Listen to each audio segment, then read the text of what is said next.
Robert Terwilliger, better known as Sideshow Bob, is the ex-sidekick of Krusty the Clown and murderous enemy of Bart Simpson. Convicted of a crime I didn't even commit. Ha! Attempted murder! Now honestly, what is that? Do they give a Nobel Prize for attempted chemistry, do they? The sophisticated psychopath has appeared as a main character in 14 of the, to date, 638 episodes of The Simpsons. His hatred for the clown stems from the constant humiliation and physical pain he endured in his job, a role since fulfilled by the equally well-spoken, but much less deranged, Sideshow Mel. His recurring desire for revenge against Bart is due to the little brat being chiefly responsible for his many arrests. Well, actually, Lisa is often just as responsible, since she usually points her intellectually inferior brother in the right direction. But Bob almost never acknowledges this. Well, if it isn't my arch nemesis Bart Simpson, and his sister Lisa, to whom I'm fairly indifferent. The show's writers have stated that the reason Sideshow Bob episodes only occur an average of once every 2 years is because they are typically harder to write. Being mysteries, sometimes, they must first work out the ending, and then work their way backwards through the story so to scatter the pieces of the plot's puzzle in the correct places. Another minor reason may have something to do with the fact the voice of the villain isn't performed by one of the regular cast. Oh, Bart, I just despise you. Kelsey Grammer, best known for playing the pretentiously pompous psychiatrist Frasier Crane on Cheers and Frasier, has said he based Bob's voice on Ellis Rabb. There's a vicious dog squatting where her heart should be. According to one of the showrunners, the only thing Kelsey dislikes about voicing the character is when he is required to laugh evilly.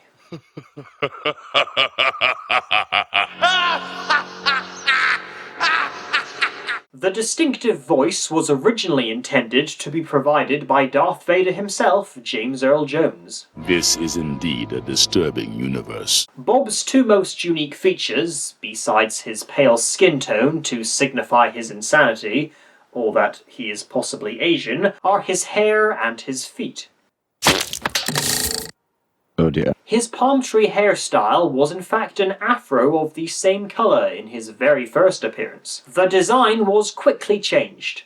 Very quickly, i.e. by the end of the same episode. According to a cameo in Season 4, Bob's hair was not only palm tree shaped back in the early 80s, but also green like Sideshow Mel's. It's almost like the Simpsons writers ain't got no time for continuity. Unlike Krusty's clown shoes, which he is occasionally seen without, Bob's feet really are that long. The combination of his top and bottom make it tricky to frame shots he is in.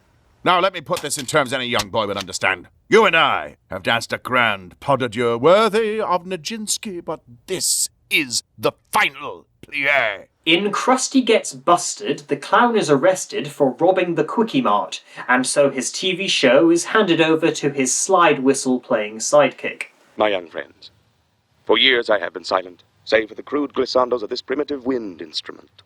But now destiny has thrust me into the center ring. By the end of the episode, Bart proves Bob's guilt by exposing his extra-large feet, which Homer had accidentally stepped on. I played the buffoon while he squandered a fortune on his vulgar appetites. That's why I framed Krusty. I would have gotten away with it too if it weren't for these meddling kids. Although there are currently only 14 episodes where he had a leading role, the character has made the occasional cameo. One of the most notable being in Bart the Murderer, where for one shot we see Bart is sharing his cell with a severely buff Bob. Several episodes later, all that muscle vanished. I wonder if he helped Marge lose hers in Season 14. In Black Widower, Marge's sister Selma is dating Sideshow Bob, who has been paroled from prison for good behaviour. She agrees to marry him, even though he has great disdain for her favourite actor, Richard Dean Anderson. You're lying! No, Selma, this is lying. That was a well-plotted piece of non-claptrap that never made me want to retch. Bart refuses to trust the man who framed his hero, and deduces, just in time, that Bob is planning to kill her. His motive is a rather flimsy one. He did it for Selma's money, which, considering she shares a one-bedroom apartment with her sister, surely can't be an amount worth murdering over. It's almost like Sideshow Bob is insane.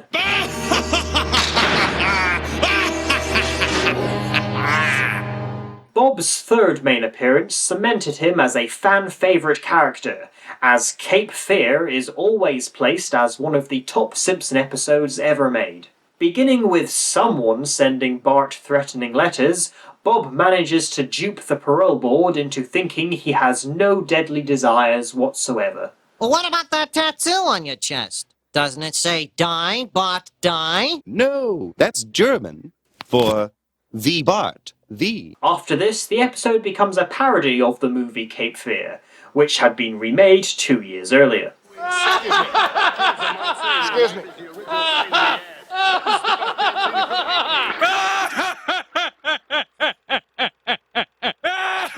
The music heard throughout the episode is also the main theme from said films, composed by Bernard Herrmann, and has since stalked Sideshow Bob as his theme tune, making him the only character besides Duffman to have one.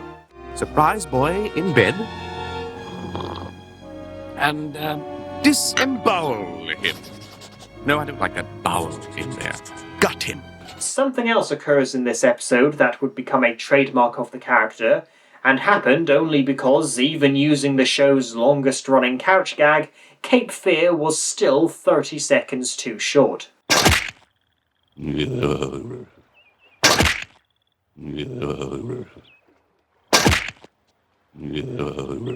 The rake gag and its shuddery response did not reoccur until the 7th Sideshow Bob episode, presumably because by this point the internet boom had begun, and as the hottest thing on at the time, thousands of fans wanted to voice their opinions about their most cherished and loathed moments.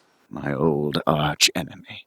I thought I was your arch-enemy. I have a life outside of you, Bart. Since season 12, it seems Bob can't take a confident step forward without receiving a broken nose. How great is the rake joke? 'Tis so powerful 'twas even used as a screensaver during season 4's DVD menus. Anyway, Bob is foiled once Bart convinces him to sing the entire soundtrack of The Lass That Loved a Sailor. And from all the out-of-nowhere costumes, you can tell that by this point, the writers were all like, I don't fucking care! In Sideshow Bob Roberts, Bob is let out of prison after a much fatter but much calmer Alex Jones has his fans put pressure on Mayor Quimby. With help from Birch Barlow, Bob becomes a candidate in the election for Springfield's mayor, and wins.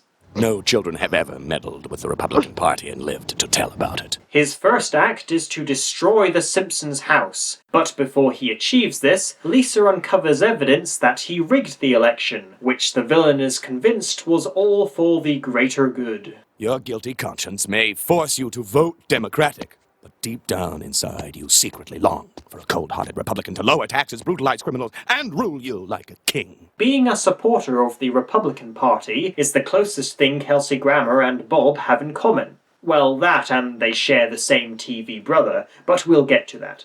In Sideshow Bob's Last Gleaming, the villain gets his hands on a nuclear bomb, while he and the other inmates of Springfield's minimum security prison are cleaning an Air Force base.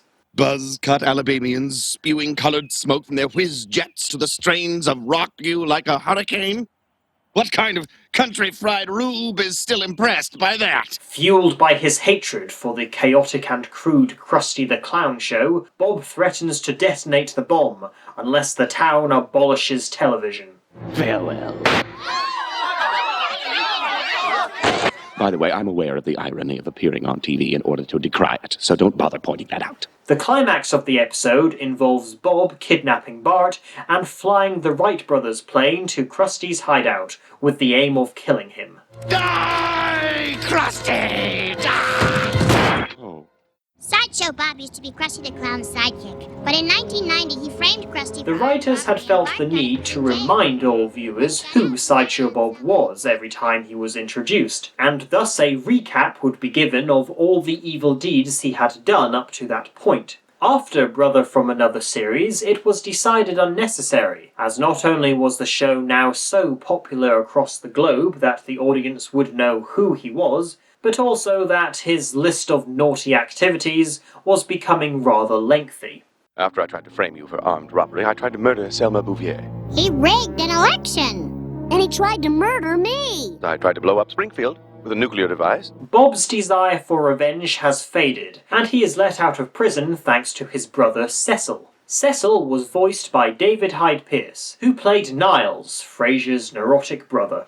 I had no idea, for you see, I have been on Mars for the last decade, in a cave, with my eyes shut and my fingers in my ears. Bart and Lisa hound Bob, convinced he is up to no good. But eventually all three discover that Cecil is planning to blow up the dam his company built and blame his brother, thus getting revenge on him for accidentally usurping his dream of being Krusty's sidekick. When it's one of my schemes, you can't foil it fast enough, but when Cecil tries to kill you, it's hopeless, utterly, utterly hopeless. Despite Bob saving the day, Chief Wiggum still arrests him for very unjust reasons. This was due to the writers fulfilling their rule that by the end of all episodes he was featured in, Sideshow Bob must be sent back to jail. This code would later be dropped. I saved the children's lives! I'm a hero! Tell them they'll live to regret this. You'll live to regret this! Oh, thanks a lot. 4 years passed before the villain was seen or heard from again. In Day of the 𝒔𝒂𝒏s, Bob is once again paroled from prison and plans to kill Krusty and Bart at the same time. Watch the shiny quarter, Bart. That's it. Oh, damn it, where'd it go? I needed that for laundry! He hypnotizes the boy, and during what is intended to be Krusty's final performance, he will detonate the explosives Bob has strapped to him. His motivation this time is that he learned his former employer had deleted all of his early episodes, i.e. the ones where Bob was his sidekick. Ah, kettle chips. The perfect side dish for revenge. Towards the end of the show, the clown apologizes for driving Bob to commit criminal activities, and a touched Bob forgives him. And for those of you who felt Chief Wiggum treated the reformed villain too harshly at the end of his previous episode... Isn't it customary to have a trial? Oh, a wise guy, huh? In The Great Louse Detective, Sideshow Bob is given the task of helping find the man who is trying to kill Homer. As a precaution, a shock collar is attached to his leg hair, and the remote is given to the Simpsons. As gentlemen, surely we can just agree to... God! Sorry. Fair enough. But now that we know what it can do, there's no need to... Once the culprit is caught, Bob attempts to kill Bart, but cannot bring himself to do it, and after singing a parody of I've Grown Accustomed to Her Face, he escapes. I know this chubby scalawag has made my life a living hell.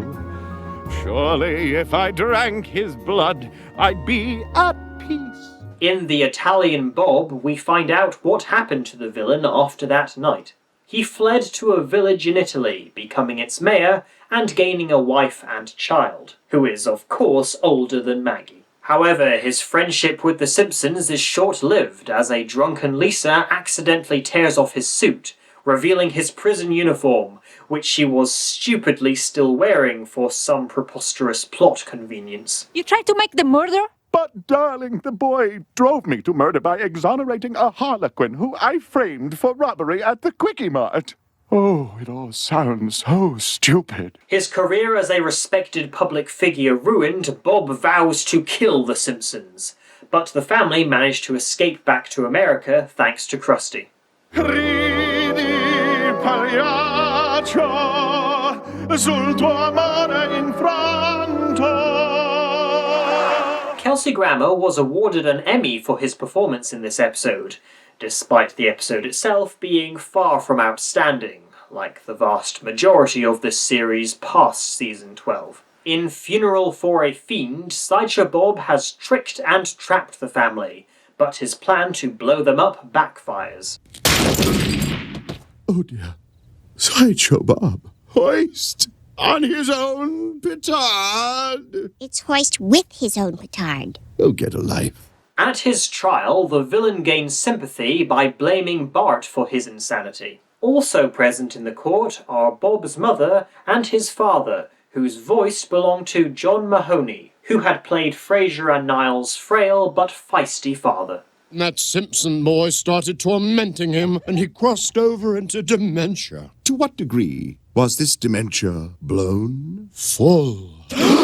Bart causes Bob to have a heart attack, and he is pronounced dead. Feeling guilty, Bart visits Bob's coffin at the crematorium, where he and we discover the villain is very much alive, and his family helped with the whole scheme. Before the boy can be incinerated, Lisa unravels the mystery, and Bart is saved.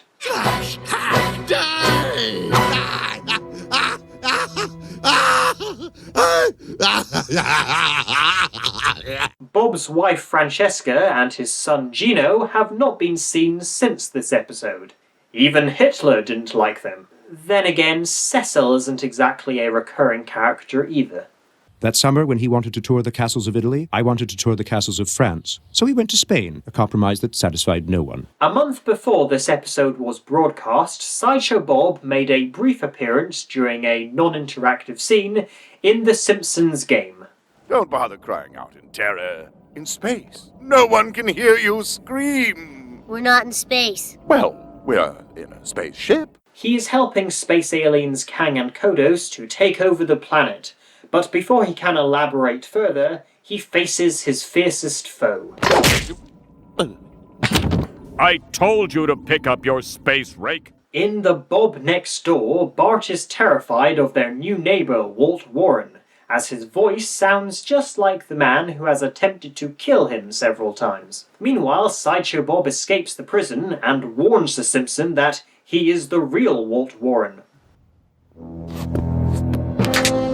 That's disturbing. Bob was sharing a cell with Walt, and knowing he was soon due for release, drugged him and switched their faces. Luckily, as Krusty's sidekick, I'd been hit with so many pies that my face had lost all sensation. Or so I thought. Bob's plan is to shoot Bart at Springfield's Five Corners, a parody of America's Four Corners, so that due to a legal loophole, he will not be accountable for the murder. Before the villain can shoot, police stereotypes from each state arrive and arrest him. You just go ahead and put your hands up there, mister. You got the right to remain silent over here. Oh! In The Man Who Grew Too Much, Bob is working as the chief scientist of Springfield's genetically modified foods laboratory, though he is still a prisoner. He and Lisa bond over their similar interests, but eventually Lisa discovers that Bob has been genetically modifying himself using animal DNA, becoming super strong and super agile. I shall be the wisest and strongest maniac ever to bring the blessings of dictatorship to the world! Realizing he has betrayed the ethics and morals of science, Bob commits suicide.